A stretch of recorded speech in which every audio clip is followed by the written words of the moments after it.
Good afternoon, traders. It's Bill Baruch with Blue Line Futures, and it's your midday market minute. Happy Friday. The bulls are back in the driver's seat here in stocks. The S&P is chewing through a key resistance, but the NASDAQ, watch where we're testing right here. Rare major four-star resistance, 13,350, 13,380.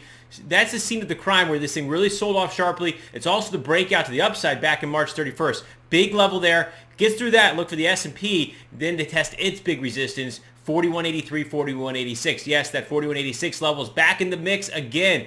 So bulls back in the driver's seat, refresh the downside, and see where we kind of move through the close here. A strong close here could set strongly for next week, but a soft close here sets up for a soft Monday. So keep an eye on that, and we continue to chop around a bit. But our momentum indicators are rising, and that brings a lot of support against yesterday's highs. Now looking at crude oil, it held big major three-star supports, 63.5 or so. Trend line there as well. We're moving higher, back up to 65, right in the 618 area of the sell-off. A lot of resistance overhead. We remain very bullish crude oil. There was a quick sell-off yesterday and a quick rebound, like really all assets here, but so don't chase it. Look for some choppiness. If it's some resistance here in the 66s, maybe you can buy a little better, but we remain bullish crude oil. Across the metal space, gold, silver doing really well, responding against supports, low levels. Again, everything responded against big levels of support. The dollar's weakening here today, and that is boosting all assets. The gold is right up against the trend line, though, going back to that high from above 2,000 or so. It's hit 1850, big level there. Silver 2760, 2770, big area resistance. Can they close out above there? Don't chase into there and to get a confirmation. Against the dollar, though, we really like what we're seeing is the British pound. The British pound, very nice bottoming pattern. Broke out of that earlier this week. Flag pattern consolidation. We can see the British pound moving a lot higher. Another thing to keep an eye on, too, is copper.